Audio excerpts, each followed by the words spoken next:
वहाँ बाबा जी ने उनको बुलाया और पर्चा लिख दिया, उनको बुला करके हजारों लोगों में से। सभी डॉक्टरों को भी दिखा दिया था, डॉक्टरों ने सब रिपोर्ट नॉर्मल बताई। यहाँ एम्स में भी दिखाया था, बहुत भयंकर तांत्रिक क्रिया है। फिर उसको लकड़ी के बीच में रख के पोटेशियम का आसपास ढेर लगा दिया, पुतले को उस पर रख के। ठीक है, मुस्लिम समुदाय में भी ये खूब है। वहाँ कुछ मामलों में तो हिंदुओं से ज़्यादा भयंकर है। 20 साल लगेंगे बस, और 20 साल में विश्व के अग्रणी राष्ट्र के रूप में चमकेगा भारत, सिर्फ 20 साल में। प्रणाम आचार्य जी। पहले तो आपको बहुत बहुत धन्यवाद है। 2 वर्ष हो गए सुनते हुए, बहुत परिवर्तन है। धन्यवाद इसलिए भी कि मैं बदला, और धन्यवाद इसलिए भी कि अगर मैं नहीं बदलता जाने कितनी हानि करता। बहुत बहुत धन्यवाद है, साष्टांग प्रणाम करके आपको धन्यवाद देता हूँ। तो एक ऐसा आपके सामने रखना चाहता हूँ कि आप मार्गदर्शन दें। आचार्य जी, एक महिला को मेरे पास में लेकर के आए थे, उसको पूरे शरीर में सूजन हो जाती थी और उसको पूरे शरीर में सुइयां सुइयां चुभती थी। सभी डॉक्टरों को भी दिखा दिया था, डॉक्टरों ने सब रिपोर्ट नॉर्मल बताई। यहाँ एम्स में भी दिखाया था, अच्छी नहीं हो रही थी।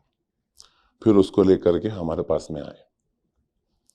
अब मेरे पास में लेकर के आए तो उनके मन में था कि कुछ तंत्र वंत्र है, लेकर के आए। उनकी स्थिति देखी और मैंने कहा कि हाँ, बहुत भयंकर तांत्रिक क्रिया है और तुमको 3 प्रेत आत्मा लगी हुई, हटाना पड़ेगा। बोले हाँ हटाओ। मैंने ठीक है, कल सुबह आओ।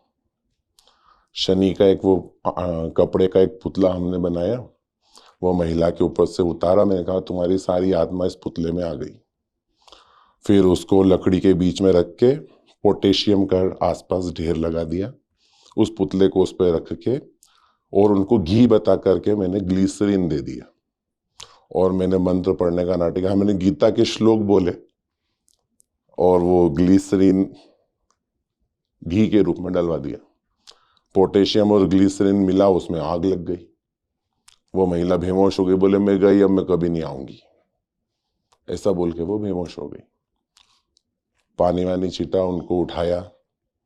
वो बोली मेरे को बहुत हल्का लग रहा है, अच्छा लग रहा है। मैंने कहा कि हाँ वो बाधा थी, वो जल गई। ठीक है, वो पूरी तरीके से स्वस्थ, ना तो सूजन आ रही है, ना सुइयां चुभ रही हैं, रात को नींद भी अच्छी आ रही है, सब बढ़िया है। दवाइयां भी बिल्कुल अब खत्म जैसी हो गई। 2.5-3 महीना हो गया। पहले मैं ऐसा नहीं करता था, लेकिन अब मैं ऐसा करने लगा कि अब मैं अपनी पोल खोल देता हूं। मैंने कहा कि ये पोटेशियम और ग्लिसरीन करके मैंने पुतले में ये सब बताया, ऐसा कुछ भी नहीं था तुमको, ना कोई जादू टोना था, ना कोई प्रेत था, कुछ भी नहीं था। तुमको ऐसा लगता था, और देखो ये ग्लिसरीन, ये पोटेशियम, ये इससे आग लग गई थी। वो चुप चले गए चुपचाप। फिर 10 दिन बाद उनको वही तकलीफ फिर खड़ी हो गई। मन की ये कैसी दशा हो जाती है कि वो अपनी मान्यता पर ही उस पर अड़ी है। और क्या मैंने ये सच बता करके गलती कर दी?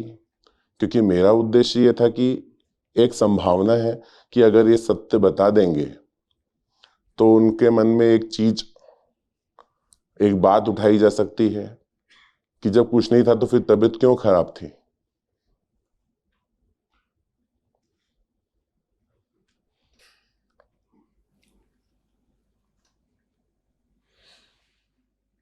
जो कर रहे हैं तो आप निश्चित रूप से अपनी ओर से अच्छा ही कर रहे हैं। अगर स्थिति यहाँ पर लाई जा सकती कि वो महिला आपसे खुद आकर के कहती कि स्वामी जी कहीं मुझे भ्रम तो नहीं हो गया था, तो वो शायद ज़्यादा अच्छा मौका होता उनको बताने का कि हाँ भ्रम ही था। देखिए पुरानी बोध कथाएं होती हैं ना, तो उनमें बहुत बार ऐसा होता है कि किसी ने किसी से कोई सवाल पूछा, मान लीजिए किसी शिष्य ने गुरु से ही सवाल पूछ लिया और गुरु चुप रह जाते हैं, और 3 महीने बाद कोई ऐसा मौका लगता है जब वो फिर उसका जवाब देते हैं।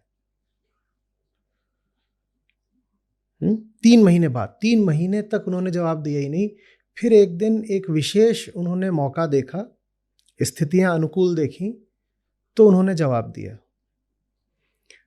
वास्तव में कुछ बातें सिर्फ तभी कही जानी चाहिए जब उन्हें सुनने वाला स्वयं ही थोड़ा सा तैयार हो गया हो। पूरी तैयारी तो कभी किसी की नहीं होती, पूरी तैयारी हो जाए तो फिर बताने की ज़रूरत ही नहीं है, पर थोड़ा सा तो दरवाज़ा खुला हो ना, इतना खुला हो दरवाज़ा कि कम से कम उसमें अपनी हम एक टांग फंसा सकें। दरवाज़ा सुनने वाले ने पूरा ही बंद कर रखा है, उस वक्त उससे बात करना लाभप्रद नहीं होता, भले ही आप उससे ऊंची से ऊंची बात करें। और अगर मौका सही हो, समय सही हो, उस समय बात अगर हल्के में भी बोल दी जाए तो भी बात अपना असर कर जाती है। आपने जो उनको बताया, वो बताने से पहले उनका दरवाज़ा थोड़ा सा खुलवा लेना था, बोध साहित्य के द्वारा। पुरानी कथाएं तो कहती हैं कई बार कि 1-1 साल बाद तक, और बोध कथाएं ही नहीं, आप अकबर बीरबल की भी अगर पढ़ेंगे कहानियां तो ऐसी बहुत मिलेंगी कि अकबर ने बीरबल से कुछ पूछा और बीरबल ने कहा कि जहां पना मौका आने पर जवाब दूंगा, और 3 दिन बाद अकबर बीरबल यमुना किनारे टहल रहे थे, और तब एक ऐसा अवसर देखा बीरबल ने कि एक कोई नाविक है, वो नाव खे रहा है और कुछ हो रहा है, तब बीरबल ने कहा कि ये मौका सही है, अभी समझा पाऊंगा, तो फिर अकबर को जवाब दिया। तो वो जो सही समय होता है ना, वो बहुत आवश्यक होता है। सही समय नहीं है तो उच्चतम शब्द भी निष्फल हो जाते हैं। और सही समय माने मैं ये नहीं कह रहा हूं कि सुनने वाला एकदम ही तैयार हो गया है, पर सुनने वाले की थोड़ी सी तैयारी करानी जरूरी होती है। जैसे कि आप जब व्यायाम करने जाते हो और इतनी ठंड है, इतनी ठंड है, और मान लीजिए 7 या 6 डिग्री तापमान हो, और उसमें आप अचानक से जा कर के सो रहे थे आप, और एकदम ठंडा शरीर है, सुबह सुबह है और 6 डिग्री तापमान है, और आपने जाके अचानक से भारी वजन उठा लिया, तो उसमें चोट लग सकती है। तो पहले 5-10 मिनट शरीर को आदमी थोड़ा गर्म करता है, खींचता है, और फिर कहता है आप वजन उठाओ। वैसे ही सुनने वाले को थोड़ा तैयार करना ज़रूरी होता है। अगर उदाहरण दे रहा हूँ, उदाहरण में संतों के जो दोहे हैं मन पर और माया पर, अगर हम उनसे ये कह पाते कि देखिए ये प्रेतात्माएं जा तो रही हैं, पर ये जाते जाते हमसे कह गई हैं कि हम पूरी तरह तभी जाएंगे जब ये देवी जी मन और माया पर रोज एक दोहा पढ़ेंगी, समझेंगी, याद करेंगी और 5 और लोगों को समझा कर आएंगी, तब प्रेत बाधा पूरी तरह कटेगी। और बात तो आप ही कर रहे हैं प्रेतात्माओं से, तो प्रेतात्माएं आपसे कुछ भी बोल सकती हैं भाई। सतोगुणी आत्मा भी तो हो सकती है, कोई अच्छा आदमी मरा था, उसकी प्रेतात्मा रही होगी, रहा होगा कोई कबीर प्रेमी। तो सरकार मैं जा तो रहा हूं अभी, पर पूरी तरह नहीं जा रहा हूं। 3 महीने तक मन और माया पर रोज एक दोहा खुद भी याद करिए और 5 लोगों को समझाइए, तब जाकर के इससे आपको प्रेत बाधा से अंतिम मुक्ति मिलेगी। 3 महीने तक मन और माया पर दोहे श्लोक सुनने और समझाने के बाद वो महिला इस स्थिति में आ जाती कि फिर वो खुद ही थोड़ा शक करके आपसे पूछती कि एक बात बताइए स्वामी जी, और तब आप इशारे में कह देते कि आपको जो लग रहा है ठीक लग रहा है, बस बात हो जाती। अभी आपने उनको कोल्ड स्टार्ट दे दी, अचानक झटका दे दिया, तो वो फिर अपना, उन्हें बुरा भी लगा होगा, धोखे जैसा भी लगा होगा, मेरे साथ धोखा हुआ है, तो वो अपने प्रपंच में वापस लौट गई। थोड़ा थोड़ा करके तैयार करके फिर ये करते तो शायद बेहतर लाभ मिलता। देखिए, ज़्यादातर लोग जिन्हें ये भूत बाधा प्रेत बाधा सताती है वो अशिक्षित वर्ग से आते हैं और बड़े दमित वर्ग से आते हैं। तो दो बातें होती हैं। पहला, दमन के कारण उनके भीतर बहुत सारा कष्ट इकट्ठा हो जाता है, बहुत सारा, जिसे वो व्यक्त भी नहीं कर सकते, खासकर महिलाएं। तो ग्रामीण महिलाएं, हो सकता है वो दलित वर्ग से हों, ज़्यादा होता है वहाँ, और उन्हें कई तरीके के उत्पीड़न का सामना करना पड़ा हो। मैं अनुमान लगा रहा हूँ, बस मैं जानता नहीं, क्योंकि वहाँ ही ज़्यादा होता है। तो वो सब जो उनको बुरे अनुभव हुए, जिनका ना निदान हो पाया ना समाधान हो पाया, वो सब बुरे अनुभव मन में जमा होते जाते हैं, जमा होते जाते हैं।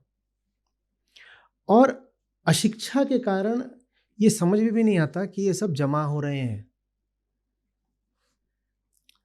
उत्पीड़न के कारण जमा होते हैं और अशिक्षा के कारण पता भी नहीं चलता कि ये सब जमा हो रहे हैं। अब मनोविज्ञान में उन्होंने कोई शिक्षा तो पाई नहीं है, तो ये सब जो मन में जमा हो रहा है, तमाम तरीके के कष्ट, दमन, उत्पीड़न, कुंठित कामनाएं, ये सब फिर अभिव्यक्ति मांगते हैं, और इनको अभिव्यक्ति मिलती है इन सब प्रचलित तरीकों से। उदाहरण के लिए, एक महिला है, मुझे ये बिल्कुल नहीं पता कि इस विशिष्ट मामले में क्या हुआ था, मैं सिर्फ एक सामान्य जनरल बात कह रहा हूं। उदाहरण के लिए, एक महिला है जिसको मुंह ही खोलने की आज़ादी नहीं है और वो लातों पर रखी जाती है।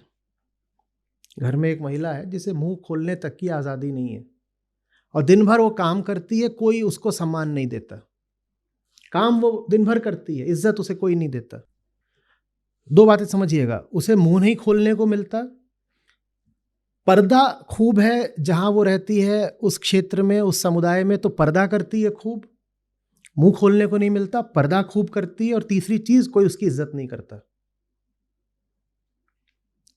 यही अगर वो कह दे कि उसको प्रेत बाधा आ गई है, तो वो घर के बाहर आ जाएगी, वो गांव में बिल्कुल चौपाल पर आकर के पर्दा उतार के बाल खोल करके नाचेगी और जोर जोर से चिल्लाएगी, और गांव के जितने इज्जतदार लोग हैं उन पर थूकेगी भी, उन्हें थप्पड़ भी मारेगी, तब भी वो उसके आगे हाथ जोड़ के खड़े रहेंगे। देखो, जो दमन की तीनों निशानियां थीं, उन तीनों का उसने इस उपद्रव के द्वारा उपचार करना चाहा है कि मुझ पे भूत चढ़ा है तो मेरा पर्दा उतर गया। इसके अलावा उसका पर्दा उतर ही नहीं पाता था। अब किसी इंसान को तुम दिन रात पूरा तंबू के अंदर रखोगे तो वो कैसे जिएगा? अब पर्दा उतर गया। अब पर्दा क्या उतर गया? सब कपड़े अस्त व्यस्त हो गए, कोई उसे कुछ बोल नहीं सकता। तो ये पहली बात हुई। दूसरी बात, जिस महिला की कभी किसी ने आवाज नहीं सुनी थी, आज वो चिंघाड़ रही है और गरज रही है, और गांव के सब इज्जतदार बड़े बूढ़े पुरुषों के बीच में वो गरज रही है, और कोई उसे अब कुछ नहीं बोलेगा क्योंकि प्रेत बाधा है। समझ में आ रही बात? और तीसरी बात, सब उसके सामने कैसे खड़े हैं? ऐसे। वो सब लोग जो उसे ठोकरों पे रखते थे, अभी उसके सामने कैसे खड़े हैं? ऐसे। तो उसके साथ जो कुछ भी बुरा हो रहा था, इस तरीके से उसने उसका कुछ थोड़ा सा ये कोई उपचार है नहीं, ये कोई वैध उपचार नहीं है, पर ये एक तरह की प्रतिक्रिया है। ये प्रतिक्रिया है। इसीलिए आप पाते हो कि महिलाओं को ज्यादा होता है, ग्रामीण इलाकों में ज्यादा होता है, और अशिक्षित लोगों में ज्यादा होता है।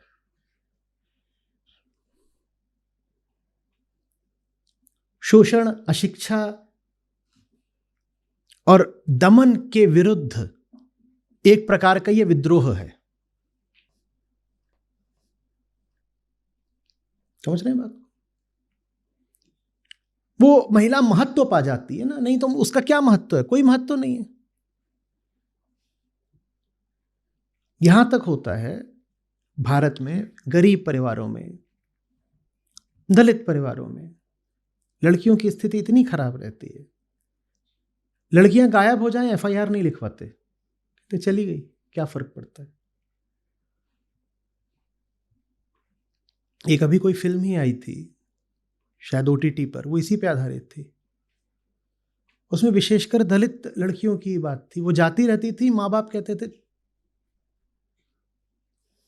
उसका कोई महत्व ही नहीं है, लेकिन जब उस पर प्रेत बाधा आ जाती है तो उसका भारी महत्व हो जाता है कि नहीं? सब लोग आके उसको महत्व देने लगते हैं। अरे देखो देखो कुछ विशेष हो रहा है, देखो कुछ विशेष हो रहा है।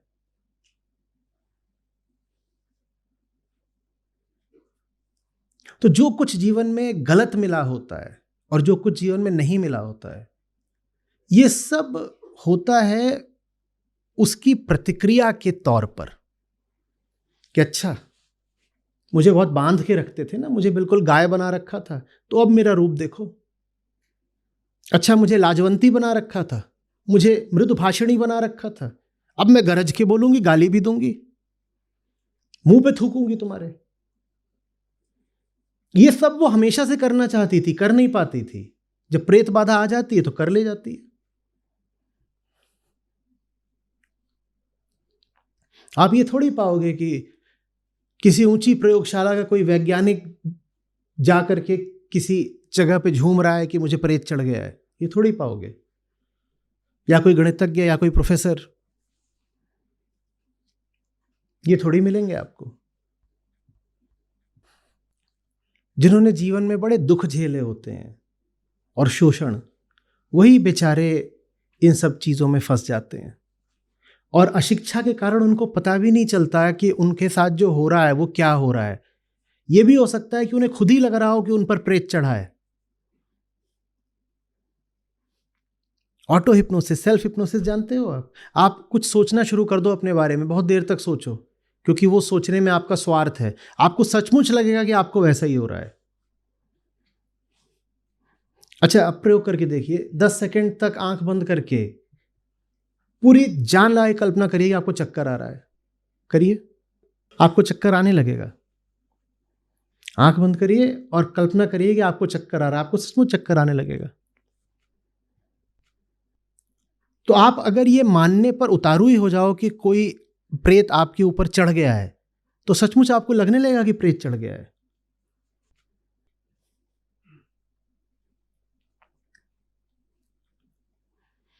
इन सब बातों का उपचार शिक्षा है। शिक्षा, न्याय, समृद्धि, समानता।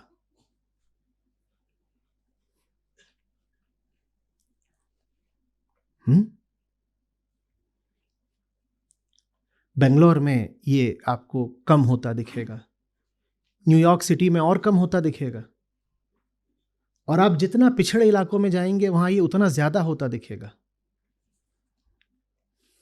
या प्रेतात्माएं भी खासकर पिछड़े वर्गों को ही निशाना बनाती हैं, ये भी बड़ी अवसरवादी हैं।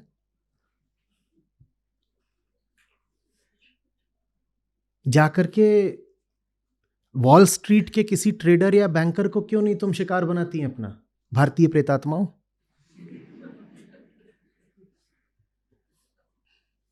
मुस्लिम समुदाय में भी ये खूब है, क्योंकि अशिक्षा वहां भी जमकर है। वहां कुछ मामलों में तो हिंदुओं से ज्यादा भयंकर है स्थिति। कोड़ा लेके पीट रहे हैं और ये सब खूब चलता है। जिन्न और ये और वो 50 तरीके के वहां के थे। जब शिक्षा आती है तो ये सब अपने आप हट जाता है। ये सब बस इस बात के लक्षण हैं कि भारत देश अपने नागरिकों को शिक्षा, सम्मान और समानता देने में असफल रहा है। आज अगर आप पाते हो कि हम रूढ़िवादी हैं, अंधविश्वासी हैं, कट्टरता हम में बढ़ती जा रही है, इन सब चीज़ों के पीछे भारतीय राज्य की विफलता है। 70-75 साल में अगर हमने अपने नागरिकों को सही शिक्षा दी होती और न्याय दिया होता और समानता दी होती, तो आज हम वो सब नहीं देख रहे होते जो हम देख रहे हैं, जो अंधविश्वास का और पागलपन का नंगा नाच चारों तरफ है। उन लोगों को दोष मत दीजिए जो नाच रहे हैं, उनको भी दोष मत दीजिए जो नचवा रहे हैं। दोष दीजिए शिक्षा की विफलता को। हम अशिक्षित हैं, इसलिए हो रहा है ये सब कुछ।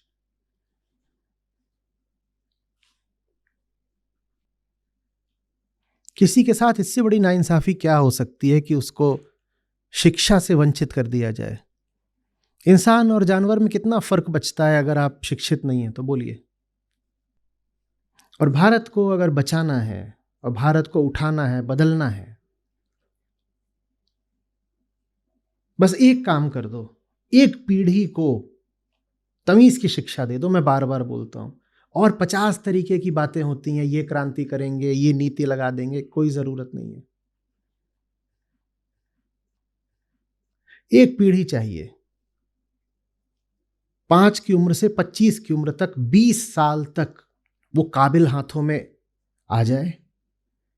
एक पीढ़ी को सही शिक्षा दे दो, फिर देखो कि भारत का अभ्युदय होता है कि नहीं होता है। 20 साल लगेंगे बस, और 20 साल में विश्व के अग्रणी राष्ट्र के रूप में चमकेगा भारत, सिर्फ 20 साल में। और पूरे विश्व को सही दिशा दिखाएगा भारत। और ये जो युवा निकलेंगे ना सही शिक्षा के बाद, ये सड़क पे खड़े होकर बेरोजगारी का रोना नहीं रोएंगे, न ये बैठ जाएंगे कि सरकारी नौकरी, यूपीएससी की तैयारी। 5 से 25 में ऐसी इनको शिक्षा मिल जाए कि उसके बाद ये बाहर निकल के कहें हमें जिम्मेदारियां उठानी है, भीख नहीं मांगनी है कि हम दूसरों से भीख मांग रहे हैं कि नौकरी दे दो। हम भिखारी नहीं है, हम रचयिता हैं। हम स्वयं रचेंगे देश को, और ये बिल्कुल संभव है। 25 की उम्र बहुत बड़ी होती है। मैं 25 का ही था जब अद्वैत लाइफ एजुकेशन पढ़ाना शुरू करा था मैंने। बहुत होती है 25 की उम्र। हर तरह का दोष मिट जाएगा। सब बीमारियों की जड़ अशिक्षा है, सब बीमारियां एक साथ हट जाएंगी। जी आचार्य जी, संतुष्टि हुई आचार्य जी। आप जो पढ़ाई लिखाई का कह रहे हैं उससे मैं ये समझ रहा हूँ कि केवल किताबी पढ़ाई लिखाई नहीं, दूसरे ज्ञान वाली पढ़ाई होना चाहिए। नहीं, किताबी भी जरूरी है। देखिए, क्योंकि आचार्य जी अभी जिस प्रकार से बाबा चल रहे हैं, आज सुबह कम्युनिटी पे भी ट्रेंड चल रहे हैं जो बाबा जी, पंजाब में भी कोई है, यहाँ उत्तर प्रदेश में सब चल रहे हैं। इनके कारण पढ़े लिखे लोग भी आ जाते हैं। वो पढ़े लिखे नहीं हैं। हाँ, वो नहीं है, इसीलिए तो बोल रहा हूं ना, काबिल हाथों में 20 साल के लिए शिक्षा दे दो बस। ये काहे के पढ़े लिखे हैं? फर्जी 35% करके कोई 10वीं पास है, कोई नकल करके 12वीं पास है, किसी ने यूं ही कहीं छोटे मोटे कॉलेज से बीए बीकॉम कुछ कर लिया। ये पढ़े लिखे किस दृष्टि से हैं? बीटेक करके बैठे हैं, सॉफ्टवेयर वाले हैं बेंगलोर में, वो यहाँ पे अंगूठियां पहन के घूम रहे हैं। ये पढ़े लिखे थोड़ी हैं। ये जो हमारी शिक्षा है कोई शिक्षा नहीं है। शिक्षा को आमूलचूल बदलना पड़ेगा। शिक्षा में बहुत चीजें डालनी पड़ेंगी।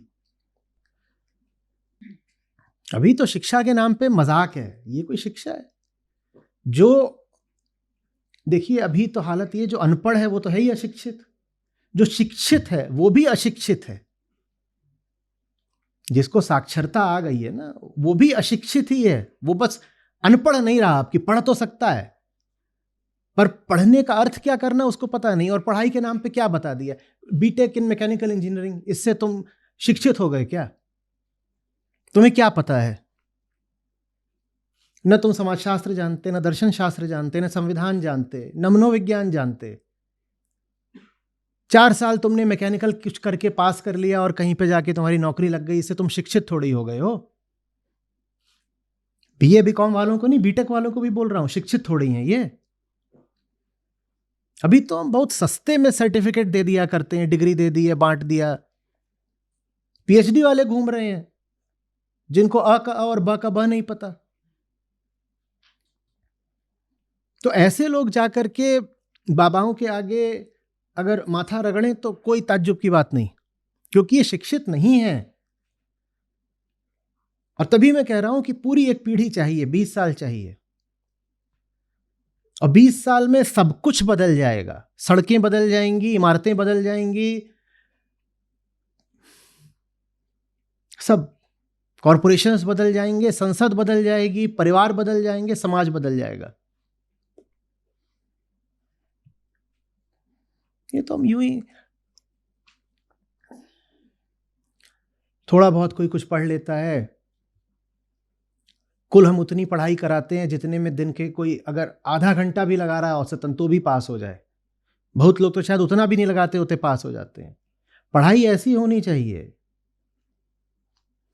कि दिन में 8 घंटे पढ़ना पड़ेगा प्रतिदिन, साल भर, तब जाकर के तुम उसको निकाल सकते हो। सस्ती चीज थोड़ी होती है। यही युवा हैं, ये बिना पढ़े पास हो रहे हैं, इसीलिए इनके पास तमाम तरह के उपद्रव और विध्वंस के लिए इतना समय है। कैंपस पॉलिटिक्स देखिए, कर क्या रहे होते हैं? वो इसलिए कर रहे होते हैं क्योंकि पढ़ने की जरूरत ही नहीं है पास होने के लिए। पढ़ाई ऐसी होनी चाहिए कि आप 10वीं में ही उनको दर्शन शास्त्र पढ़ा रहे हो। क्यों नहीं पढ़ सकता वो? बहुत होती है 15-16 साल की उम्र। पर हमारे यहाँ तो उल्टा हो रहा है। हमारे यहाँ तो और कम करा जा रहा है सिलेबस को, ये बोल के कि बेचारे नन्हे नन्हे नुन्नुओं पे बोझ ज्यादा पड़ रहा है। अरे उसको पढ़ाओगे नहीं तो जानवर ही रह जाएगा। ऐसा कैसे हो सकता है कि 10वीं तक बहुत आरंभिक स्तर का आप विज्ञान पढ़ा रहे हो? 20 की उम्र तक विज्ञान सबके लिए अनिवार्य होना चाहिए।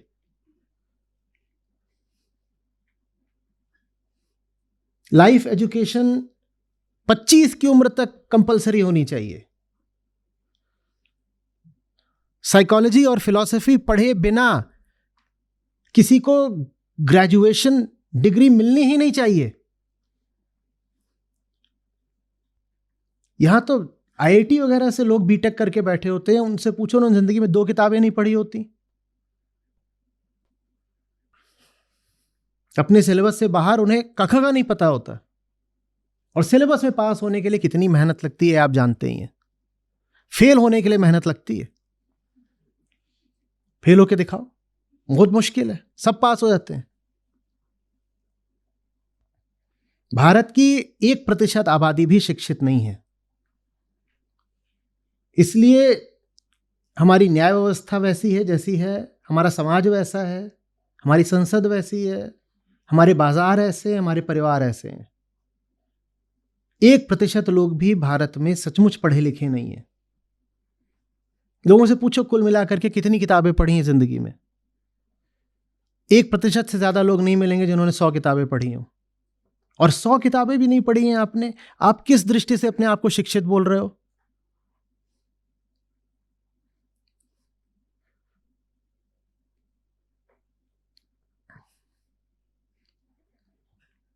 मैं कोई बहुत ऊंची बात नहीं कर रहा हूं। लोग कई अभी जब सुनेंगे, आप नहीं कहेंगे, पर जो लोग इसकी रिकॉर्डिंग सुनेंगे वो लोग कहेंगे ये देखो ये क्या बोल रहे हैं, इतना पढ़ेगा तो मर जाएगा बच्चा। वो कहते हैं ना, ताऊ बच्चे की जान लोगे क्या? मैं उसे इंसान का बच्चा बनाना चाहता हूं। तुमने जानवर का बच्चा पैदा किया है। पैदा सब जानवर होते हैं, उसे इंसान बनाना पड़ेगा। और इंसान बनना छोटी मोटी बात नहीं है, इतनी मेहनत हमें करनी पड़ेगी। लॉजिक नहीं आता लोगों को, लोगों के वक्तव्य पढ़ो ना। कई बार तो किताबों में वक्तव्य पढ़ो। आज भी तो लोग किताबें लिखते हैं, उसमें पढ़ो, तुम कहोगे इसमें बताओ तर्क क्या है, उन्हें नहीं पता तर्क। या टीवी पर बहस हो रही होगी या एंकर्स कुछ बोल रहे होंगे, वहां तुम सुनो, पूछो ये जो आपने बोला, आपने 3 बातें बोली अ ब स, इन तीनों में आपस में कोई संगति है? उसे खुद ही नहीं पता कि संगति नहीं, क्योंकि उसने लॉजिक पढ़ा ही नहीं है।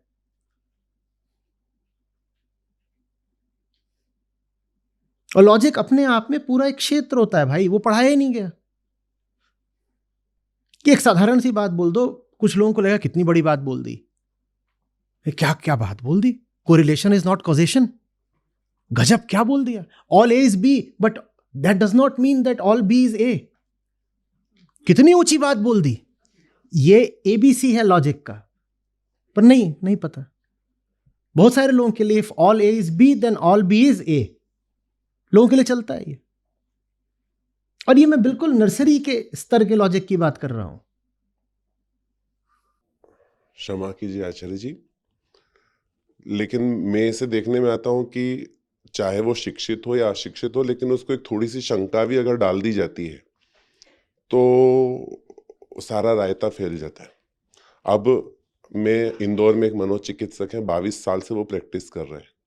मैं अपने यहाँ के जितने भी ऐसे बाधा वाले केस है उनको ही भेज देता था और वो दवा देते, वो अच्छे भी हो जाते थे लोग।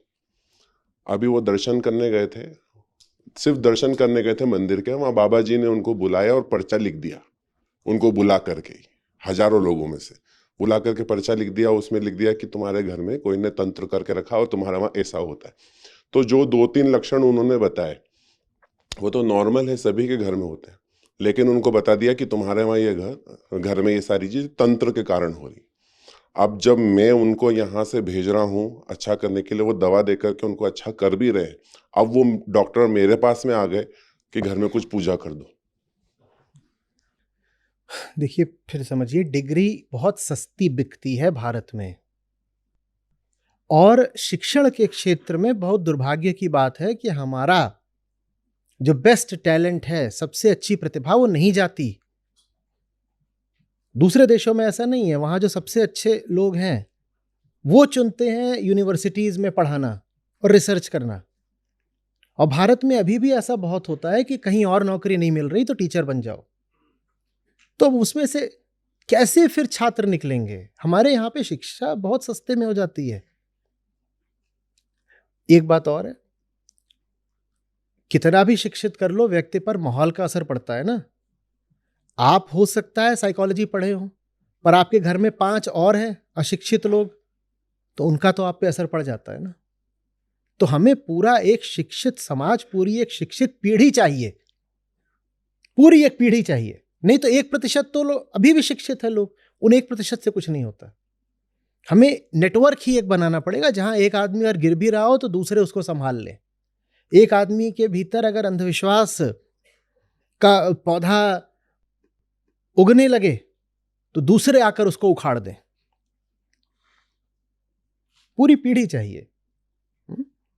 कोई इलाज नहीं है इसका। जब मैं शिक्षा कह रहा हूं तो उसमें आध्यात्मिक शिक्षा शामिल है, लाइफ एजुकेशन बोला मैंने। दुनिया कैसी है वो भी जानना है, और भीतर हम कैसे चलते हैं वो भी जानना, ये दोनों बातें। कक्षा 5 या 6 के, या शायद उससे भी पहले, लाइफ एजुकेशन शुरू हो जानी चाहिए। ये दोनों चीजें अब साथ साथ चलती हैं ना। जब आपने फिजिक्स भी पढ़ी होती है और मेटाफिजिक्स भी पढ़ी होती है, देखते हैं कौन आके आपको बेवकूफ बना लेगा। कुछ नहीं बचा सकता भारत को, न भारत बढ़ पाएगा अगर भारत में शिक्षा का वही स्तर रह जाएगा जो है। जानते हो बाहर के देश भारत को कैसे देखते हैं? हमारे यहाँ मीडिया कुछ भी प्रोपेगेंडा कर रहा हो कि भारत आगे बढ़ रहा है, ये हो रहा है, वो हो रहा है, भारत को अभी भी, बल्कि और ज्यादा अब, दुनिया के बाकी देश देखते हैं लो वैल्यू बैकएंड के रूप में। बोलते हैं अपना क्लरिकल काम यहां करा लो। लो वैल्यू कामों के लिए लो वैल्यू लोग यहां मिल जाते हैं बहुत सारे। हाई क्वालिटी मैन पावर यहां थोड़ी मिलता है। और हाई क्वालिटी मैन पावर जो यहां थोड़ा बहुत होता भी है वो विदेश चला जाता है, क्योंकि उस हाई क्वालिटी मैन पावर के लिए यहां पर कोई उपयुक्त जगह नहीं होती। तो भारत क्या बन गया है? पूरे विश्व का डंप यार्ड बन गया है। एमएनसीज होती हैं, कोई बहुत एकदम लोएस्ट वैल्यू का जो प्रोडक्ट लेके आई होती हैं। हाई एंड प्रोडक्ट जानते हो ना, ऐसे लो एंड प्रोडक्ट होते हैं। जो सबसे लो एंड प्रोडक्ट होता है वो सबसे पहले वो इंडिया में लॉन्च करके उसकी टेस्टिंग करते हैं कि यहीं के लोग हैं जो सस्ती चीज़ों के पीछे जाते हैं, और इन्हें कोई अच्छी चीज़ दे दो तो ये वैसे भी उसको लेंगे नहीं। हम आईटी वगैरह की इतनी बात करते हैं, सॉफ्टवेयर की इतनी बात करते हैं, क्या सॉफ्टवेयर का हाई एंड काम होता है भारत में? बिल्कुल भी नहीं। इंडियंस को अगर हाई एंड काम करना होता है तो फिर वो अब्रॉड जा करके दूसरी कंपनियां ज्वाइन करते हैं। प्रोडक्ट डेवलपमेंट आज भी भारत में न के बराबर है सॉफ्टवेयर में। और सर्विसेज में भी कौन सी सर्विसेज मिलती हैं? मेंटेनेंस। उसी के डॉलर आ जाते हैं और हम खूब खुश हो जाते हैं कि shining software, IT is our sunrise sector. और बीपीओ में खुश हो जाते हैं, केपीओ में खुश हो जाते हैं। ये सब अशिक्षा की निशानियां हैं। बाहर के ब्रांड्स भी यहां आते हैं। आपको क्या लगता है भारत में वही माल बेच रहे हैं जो वो अपने देशों में बेच रहे हैं?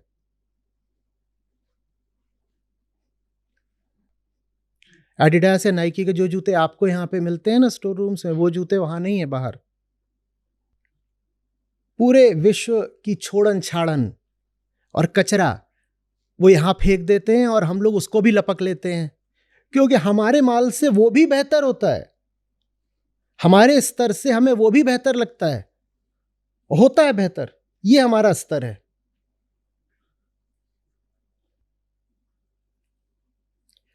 और करे तो करे, हम विदेशियों को इसमें दोष भी नहीं दे सकते। वो करे तो करे क्या?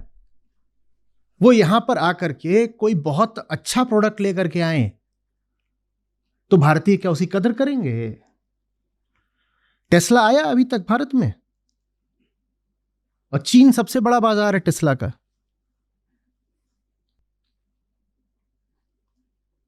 शिक्षा। भारत भी लगभग उसी समय आजाद हुआ था जिस समय बहुत सारे अन्य देशों को आजादी मिली थी। कुछ देश सीधे सीधे गुलाम थे, कुछ सिर्फ कॉलोनाइज थे, पूरी तरह गुलाम नहीं थे। चीन, कोरिया, सिंगापुर, मलेशिया, इंडोनेशिया, ये सब हमारे साथ ही साथ तो हुए थे ना आजाद। फिलीपींस।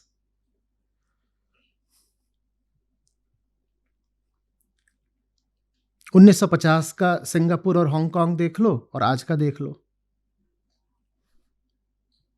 चीन को भी देख लो, कोरिया की तो क्या ही बात करें।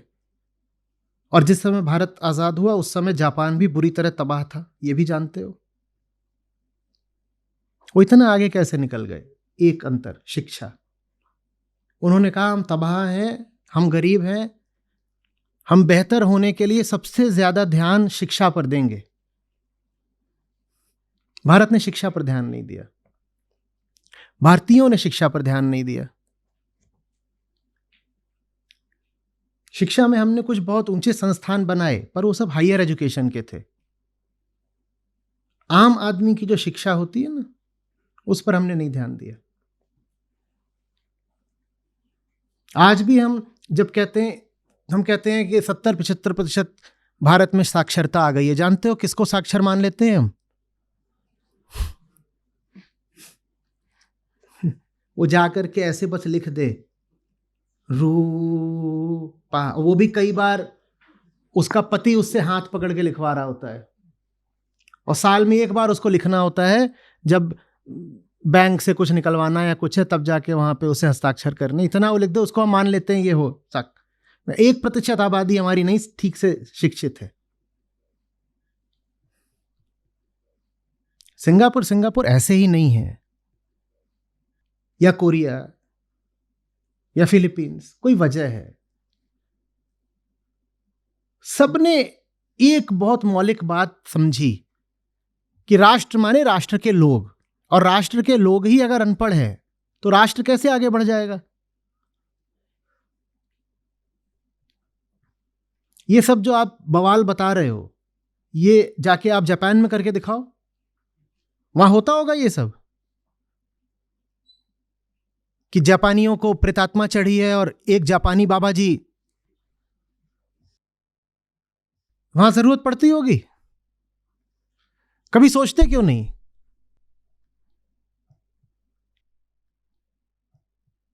सारी प्रेत बाधा का सबसे अच्छा इलाज है कखग, ये मंत्र है।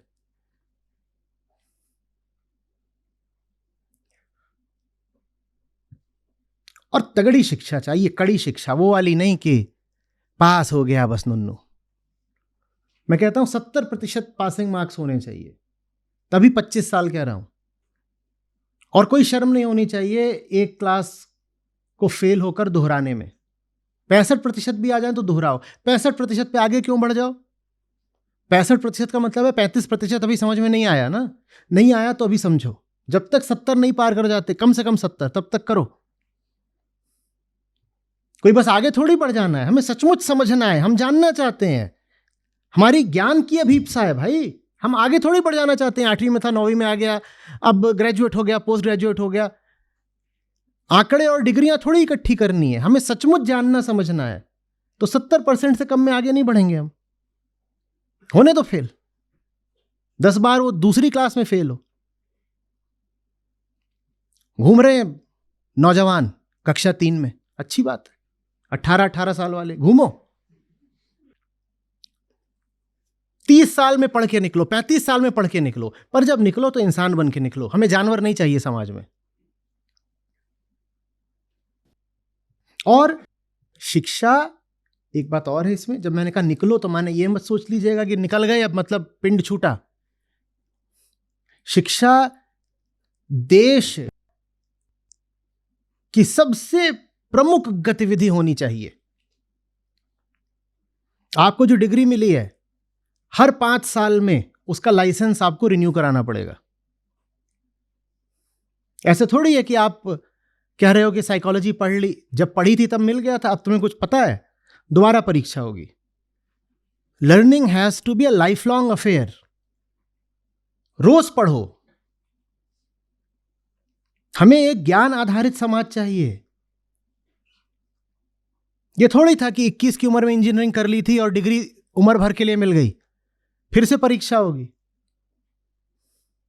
पासपोर्ट हो, ड्राइविंग लाइसेंस हो, ये सारी चीजें आप क्या कराने जाते हो? रिन्यू कराने जाते हो ना। तो वैसे ही शिक्षा में जो डिग्री मिली है वो भी जाओ रिन्यू करा के आओ।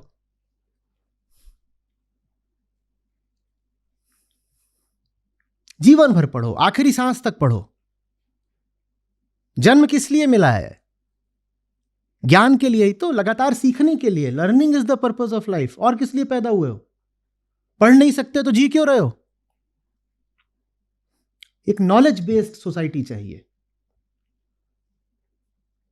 फिर देखना भारत कैसा निखर के चमक के सामने आता है।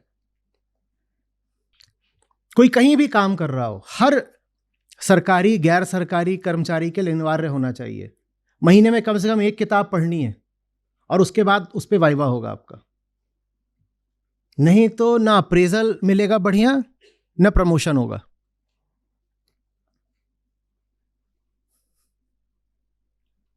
दस 20% की वेटेज कम से कम लर्निंग को मिलनी चाहिए। नया क्या सीखा इस महीने? नया क्या सीखा बताओ।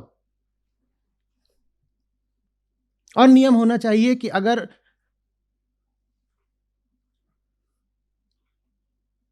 सच्चे तरीके से शिक्षित नहीं हो तो संसद में प्रवेश नहीं पा सकते। पहले की बात अलग थी, तब शिक्षा के अवसर नहीं थे उपलब्ध। शिक्षा के जब अवसर उपलब्ध पूरी तरह करा दिए जाएं, और मुफ्त होनी चाहिए शिक्षा, मुफ्त शिक्षा के अवसर उपलब्ध करा दिए जाएं, उसके बाद भी अगर कोई शिक्षा ग्रहण ना करे तो उसको हमारा प्रतिनिधि या नेता बनने का क्या हक है?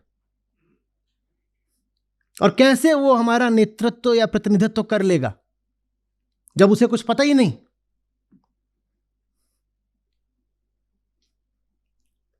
एक फिल्म आई थी शूल, तो उसमें वो असेंबली के भीतर एक चिल्लाता है, शायद उसमें बिहार असेंबली दिखा रहे थे, कि ये नहीं चलेगी नाइंसाफी, नदी पर बांध बना दिया होता है, बोलते तुमने हमारे पानी से बिजली निकाल ली है, हमारे पानी में अब दम नहीं बचा। बोले पानी से बिजली तो निकाल ली तुमने, तो ये पानी अब ओजहीन तेजहीन हो गया है,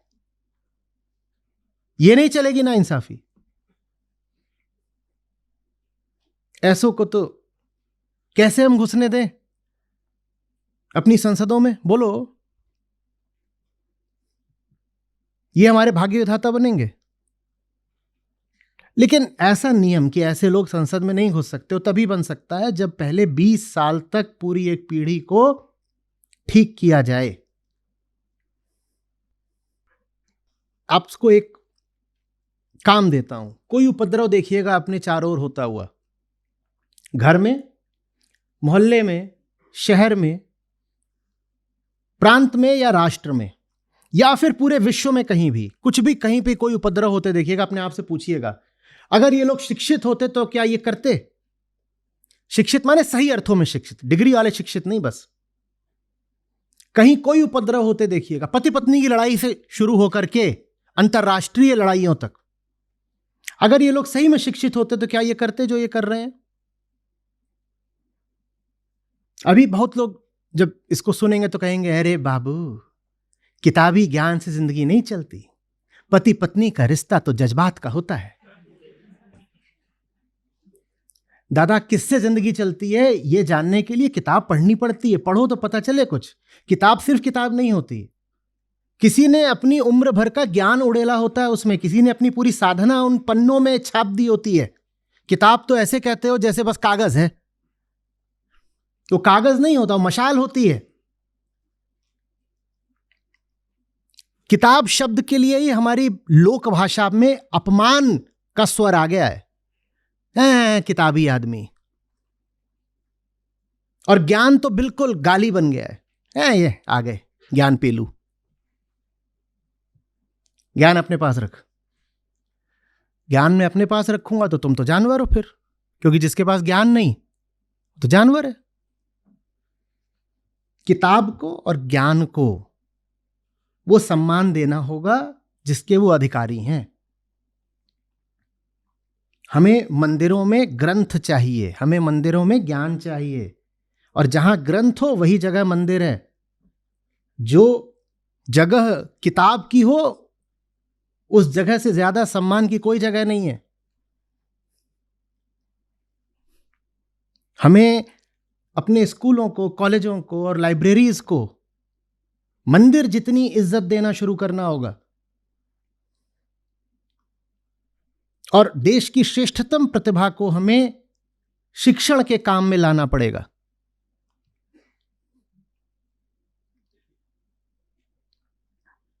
नहीं तो ये सब चलता रहेगा।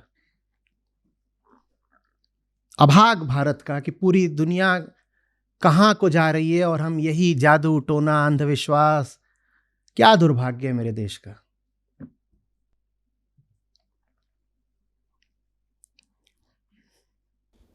धन्यवाद आचार्य।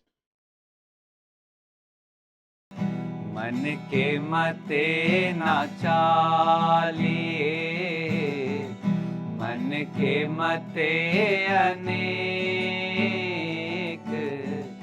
मन के मते ना चालिए, मन के मते अनेक। जो मन पर असवार है, सो साधु कोई एक रे साधु, सो साधु कोई एक।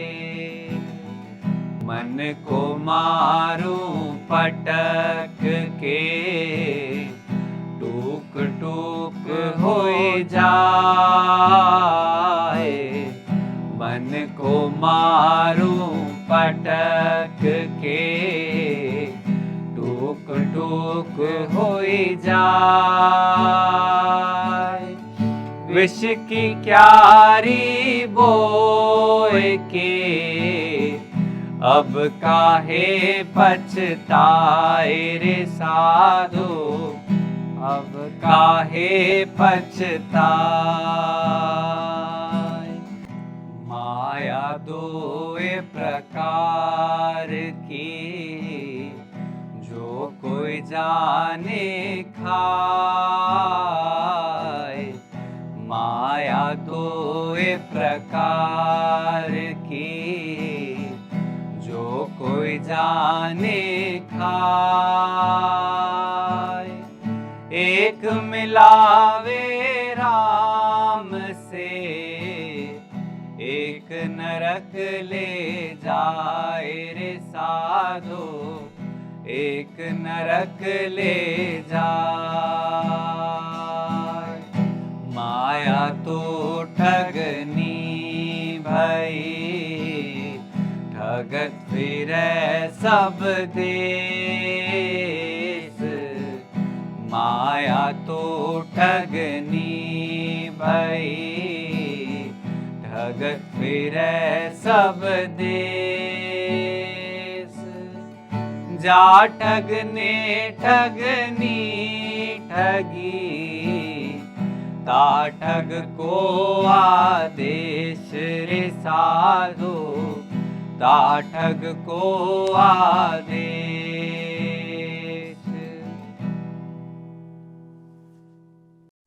सबसे पहले तो मैं फाउंडेशन को हार्दिक और आत्मिक धन्यवाद देना चाहूंगा कि उन्होंने आज 2024 में ये जो सत्संगति चल रही है, संतों का ये जो संगति चल रही है, जरूरी नहीं है हमने भगवा कपड़े पहने हों, लेकिन जो सत्य के साथ जो हम रह रहे हैं, आचार्य जी के रूप में हमें जो गाइडलाइन मिल रही हैं, अपने भीतर के हम बंधनों को देख रहे हैं और ग्रंथियों को देख रहे हैं, कुंठाओं को देख रहे हैं, ये उन्होंने जो हमें जो नजरिया दिया है, उसके लिए आचार्य जी को शत शत नमन है, मेरा दिल से प्रणाम है।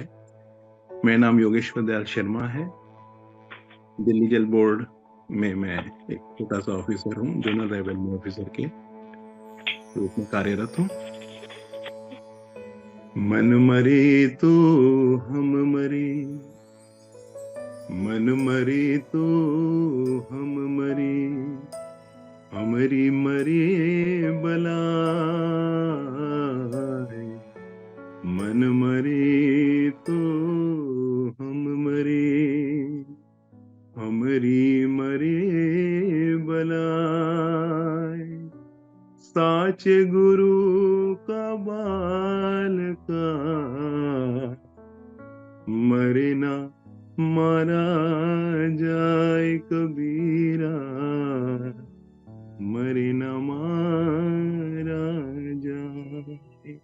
आप सभी का बहुत बहुत धन्यवाद। नमस्कार सर।